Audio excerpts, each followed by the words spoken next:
De volta com o regimento interno e de volta para falarmos a respeito das incumbências do primeiro vice-presidente do TJ. A gente vai perceber o seguinte: o primeiro vice, ele é muito mais jurisdicional do que administrativo, ao contrário do presidente, ao contrário também do segundo vice-presidente, que a gente vai ver mais à frente, ao contrário também do corregedor. Já no tocante ao terceiro vice, que a gente vai estudar no artigo 31 do regimento interno, vocês vão perceber que a grande incumbência do terceiro vice é jurisdicional, mas ele também tem a incumbência administrativa de ser o superintendente da área de gestão de inovação do Tribunal de Justiça, tá? Então é o seguinte, ó, o cargo de direção, sem dúvida alguma, o cargo de direção mais jurisdicional que nós temos é o cargo de primeiro vice-presidente. Tanto é que ele vai ser o superintendente judiciário, tá? Então, ao final dos cargos de direção, eu vou voltar a fazer esse comparativo com vocês. Vocês irão perceber que corregedor, segundo vice e presidente são muito mais administrativos.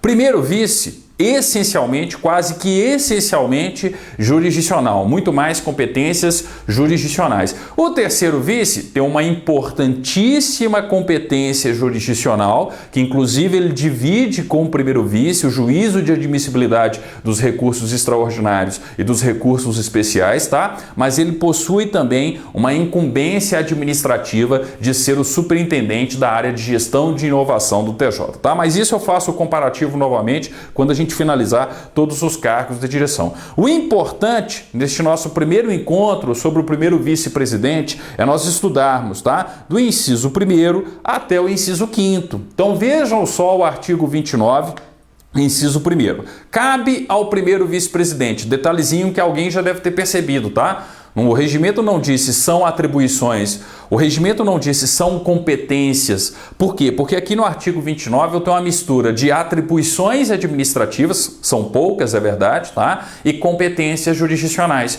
Diferente do presidente. Lá no presidente eles dividiram a competência jurisdicional do presidente no artigo 27 e as atribuições administrativas do presidente no artigo 28, tá? Aqui no primeiro vice não. Aqui no primeiro vice está tudo misturado, mas essencialmente, tá? Grande parte das incumbências arroladas aqui são competências jurisdicionais. Pouquíssimas administrativas, vocês irão perceber isso. Uma das administrativas, não poderia deixar de ser, é a do inciso 1º. Então vejam só, artigo 29. Cabe ao primeiro vice-presidente, inciso 1º, substituir o presidente e desempenhar a delegação que este lhe fizer. Óbvio, ele é primeiro vice. Então ele vai substituir o presidente quando for necessário e desempenhar a delegação que este lhe fizer. Inciso 2º, marquem o inciso 2º, questão de concurso. Eu vou bater nessa tecla com vocês diversas vezes, tá? Inciso 2º, exercer a superintendência judiciária e promover a uniformização de procedimentos na tramitação dos feitos no tribunal, respeitado o disposto no inciso 2º do artigo 26 desse regimento. O que é o 26? A competência genérica do presidente. E eu tenho que lembrar que o presidente é o superintendente geral da Secretaria do TJ, tá? Ele exerce uma superintendência geral, afinal de contas, ele é presidente, tá? Falei de superintendências, eu tenho que comparar os cargos de direção. Então, presidente, superintendência geral. Primeiro vice, superintendência judiciária. Afinal de contas, é o cargo de direção mais jurisdicional que temos, tá? Então, ó, primeiro vice, superintendência judiciária. Segundo vice, ele é o superintendente da Escola Judicial do Desembargador Edésio Fernandes, a EGF, tá? Então, o segundo vice é superintendente da EGF. Ah, e o terceiro vice-presidente? O terceiro vice-presidente, ele é o superintendente da área de gestão de inovação do TJ. Aí o corregedor, como não poderia deixar de ser, o corregedor é o superintendente da corregedoria, tá? Então, lembrem-se aí das respectivas superintendências, dos respectivos cargos de direção, é uma provável questão de concurso, tá? Bem, inciso 3º, uma competência jurisdicional do primeiro vice. Relatar suspeição oposta ao presidente, quando não reconhecida pelo próprio presidente. Imagine o seguinte, eu tenho um julgamento por parte do órgão especial do TJ, tá? Uma das partes alega que o presidente é suspeito, que ele não poderia participar do julgamento do órgão especial. O presidente não reconhece. Quem vai relatar a exceção de suspeição contra o presidente do TJ? O primeiro vice-presidente. Então o importante aqui é perceber que o primeiro vice simplesmente relata. Ele não vai decidir. Quem vai decidir é o órgão colegiado que está julgando, no caso, o órgão especial, tá? Então quem relata a suspeição oposta ao presidente do TJ, o primeiro vice.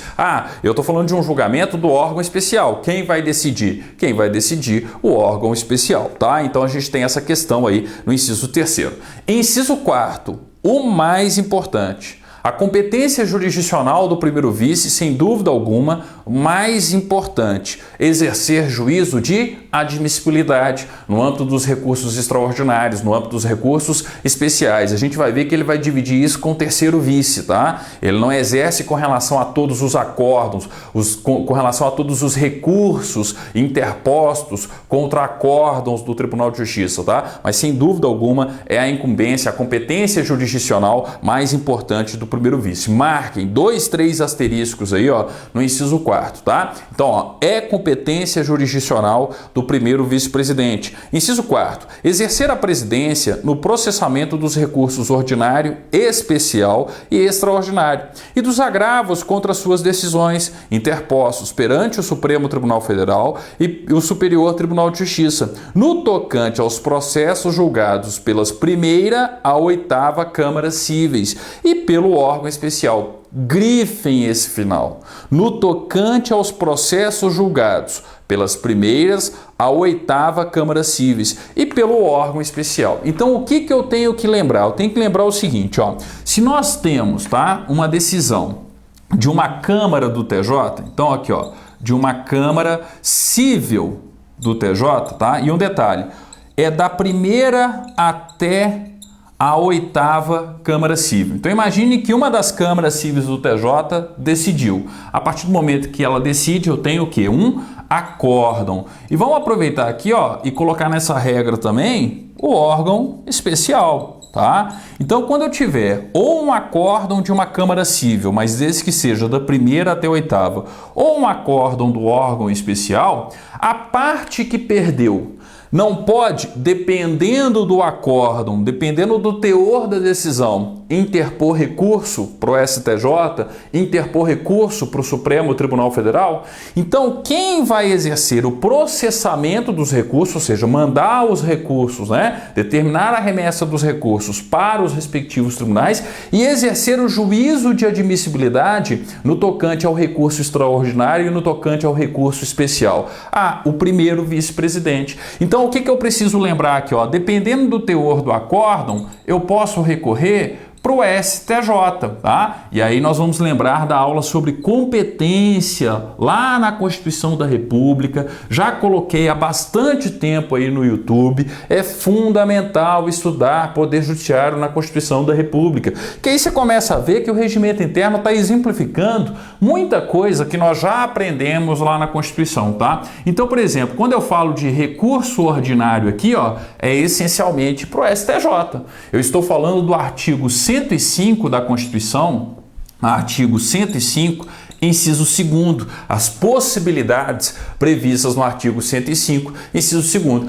Se eu falo, né, de um recurso contra um acórdão do TJ para o STJ, também pode ser o que, gente? Um recurso especial, tá? E quando eu falo de recurso especial, nós estamos falando do artigo 105, inciso 3º da Constituição da República, tá? Então, da decisão do TJ, eu posso interpor recurso ordinário, né, para o STJ ou recurso especial. Vai depender do teor da decisão. Exemplo, é um mandado de segurança. Eu tive uma negativa aqui, ó, de mandado mandado de segurança por parte do órgão especial. O mandado de segurança foi negado pelo órgão especial e negado em única instância. Ou seja, foi um processo, um mandado de segurança de competência originária do órgão especial. Exemplo, mandado de segurança contra o governador. Mandado de segurança contra o governador é competência originária do órgão especial do TJ. O órgão especial negou o mandado de segurança. A partir do momento que negou, eu posso interpor recurso ordinário para o STJ. Quem que vai processar esse recurso lá no TJ? Quem que vai encaminhar esse recurso lá para o STJ, exercer a presidência no processamento do recurso? O primeiro vice, porque eu estou falando de um julgamento que foi proferido por quem? Pelo órgão especial. Então, falei dos recursos que são direcionados ao STJ, eu estou falando de uma incumbência do primeiro vice, mas quando for de acórdão proferido, ou da primeira até a oitava Câmara Civil, ou pelo órgão especial. Aí muita gente deve estar perguntando assim, mas professor, e os demais órgãos jurisdicionais do TJ? E as câmaras criminais? E os grupos de câmaras criminais, por exemplo? Aí vai ser incumbência do terceiro vice. A gente vai ver lá no artigo 31, tá? Então é por isso que eu falo, o primeiro vice divide com o terceiro vice essa incumbência de processar os recursos direcionados aos outros tribunais, aos tribunais superiores e ao Supremo, ao STJ, melhor dizendo, e ao Supremo Tribunal Federal, tá? E também de exercer o juízo de admissibilidade dos recursos especiais e também dos recursos extraordinários, tá? Então, além do STJ, eu posso também ter interposição de recurso para o Supremo Tribunal Federal. E necessariamente esse recurso aqui, é um recurso extraordinário, tá? O artigo 102, inciso 3º da Constituição da República, que eu também já expliquei para vocês lá em Poder Judiciário na Constituição da República, tá? Então, qual que vai ser a pergunta do regimento interno? O regimento interno quer saber o seguinte: quais são os cargos de direção que exercem a presidência no processamento dos recursos e que exerce juízo de admissibilidade dos recursos especiais para o STJ e dos recursos extraordinários para o Supremo Tribunal Federal?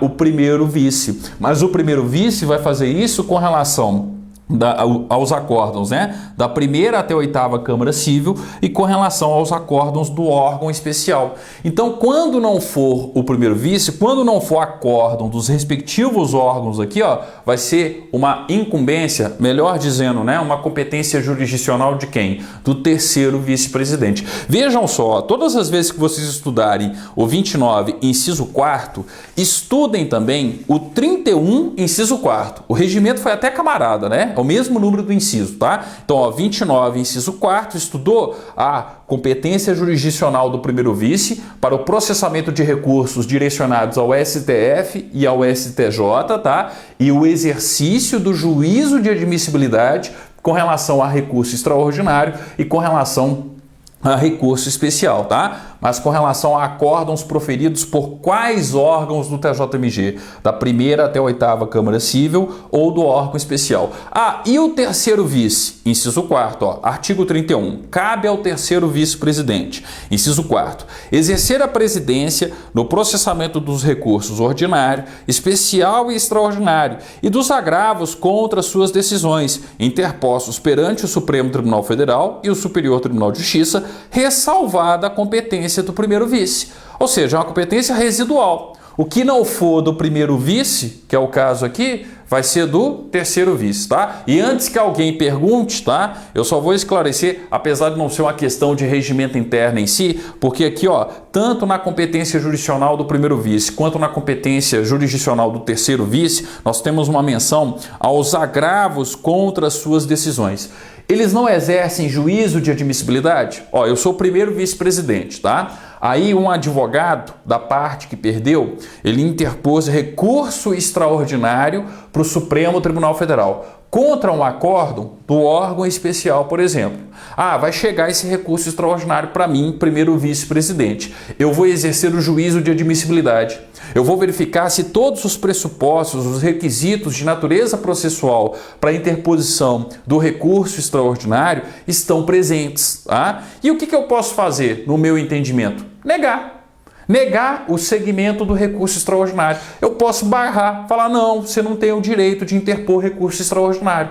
Contra essa minha decisão, que nega segmento ao recurso extraordinário, cabe agravo de instrumento. Só que o agravo de instrumento não precisa ser interposto lá em Brasília, lá no Supremo Tribunal Federal. Ele vai ser interposto no próprio TJ. E aí qual que é a minha função enquanto primeiro vice-presidente? Eu não vou fazer juízo de admissibilidade do agravo de instrumento.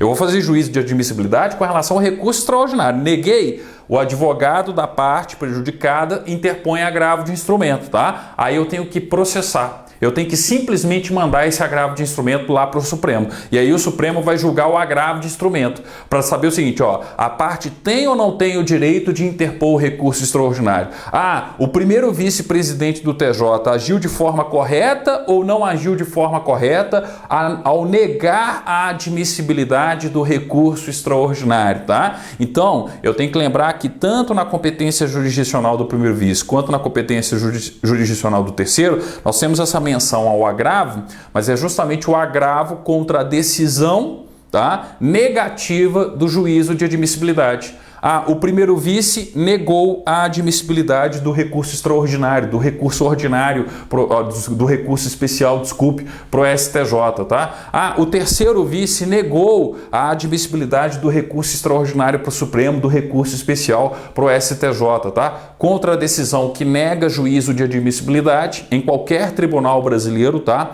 Cabe agravo de instrumento a ser julgado pelo Supremo ou pelo STJ, dependendo, né? Se for recurso especial, o STJ que vai julgar o agravo de instrumento. Se for recurso extraordinário, o STF é quem vai julgar o agravo de instrumento para decidir o seguinte, ó. Quem exerceu, a autoridade que exerceu o juízo de admissibilidade, agiu de forma correta ao negar a admissibilidade do recurso extraordinário ou do recurso especial, tá? Então percebam que aqui nós estamos vendo uma questão de regimento interno, mas que exemplifica uma competência que nós já estudamos na Constituição da República e questões relacionadas ao próprio processo brasileiro, tá? As normas de processo previstas, né, no Código de Processo Civil, por exemplo, uma parte muito cobrada sempre lá em recursos, né? Uma parte muito cobrada em processo civil, nos concursos para tribunais, é a parte referente a recurso especial para o STJ, é a parte referente a recurso extraordinário presente no Código de Processo Civil. Então, gente, deem mais atenção ao regimento interno. Comecem a pensar o regimento interno como sendo uma legislação, um ato normativo do Tribunal de Justiça que vem para completar, para regulamentar muita coisa que vocês já estudaram na Constituição da República, muita coisa que vocês já estudaram na própria legislação processual, tá? Daí a importância também de não ficar só tentando decorar regimento interno. O regimento, muitas vezes, é amigo do concurseiro, porque ele exemplifica, ele ajuda a compreender competências previstas na Constituição, questões previstas na legislação processual, tá? Então não tenham preconceito com o regimento interno. Eu sempre disse isso em todas as aulas presenciais que eu ministrei. Regimento interno é ponto garantido em concurso público. Quem erra a questão de regimento interno está perdendo questão de bobeira. Basta estudar com calma, basta estudar de forma detalhada e sempre linkando, interligando com outras partes da matéria presentes no respectivo edital, tá? Então, ó, voltando para o regimento, não se esqueçam. Quais são os cargos da direção que fazem juízo de admissibilidade no TJMG? Primeiro, vice-presidente, mas com relação à primeira até a oitava Câmara Civil e o órgão especial, né? Os acórdãos proferidos, né? Deixa eu colocar no plural aqui, ó. Os acórdãos proferidos, tá? Da primeira até a oitava Câmara Civil do órgão especial e o restante, o terceiro vice-presidente, tá? Então não se esqueçam, ó. Isso aqui, ó, essa atribuição, melhor dizendo, essa competência jurisdicional aqui, ó, primeiro vice-presidente. O que não foi isso aqui, terceiro vice-presidente, a competência do terceiro vice, ela é residual, tá? Bem, para a gente finalizar a nossa atual aula, tá? Vamos para o inciso 5º, uma questão que eu já comentei com vocês, tá? Conceder licença para o presidente do TJ. Então vejam só, inciso 5º. Cabe ao primeiro vice-presidente conceder ao presidente do tribunal, nos casos e termos previstos nesse regimento, licença, férias, aposentadoria ou outra vantagem a que tiver direito. O importante aqui é lembrar da licença, tá? Quem vai conceder licença para o presidente do TJ? O primeiro vice. Só que aí eu tenho que lembrar da interpretação conjunta do regimento interno, quando for inferior a 1 ano. Porque se é excedente a 1 ano, eu tenho uma competência de quem? Eu tenho uma incumbência, né? De quem? Uma incumbência do órgão especial e que precisa ser referendada, tá? Pelo Tribunal Pleno. Não se esqueçam do tema licença. Eu já esquematizei com vocês aqui, já fiz referência ao artigo 29, inciso 5º, tá? É uma questão sempre importante aí de nós relembrarmos, né, esse detalhe, tá? Ó, quando estiver estudando o 29, inciso 5º, coloca aí, ó, ver artigo 34, né? Aliás, artigo 34, inciso 17. Era isso mesmo, 17? Eu tô sem o artigo aqui. É isso mesmo, 17, tá? Então é o seguinte, ó, não se esqueçam do tema licença. Vamos terminar a aula por aqui, tá? No nosso próximo vídeo eu retomo as competências e atribuições, as incumbências do primeiro vice-presidente a partir do inciso 6º, tá? Então até o nosso próximo encontro, dando continuidade às incumbências do primeiro vice-presidente do TJMG. Obrigado e até lá!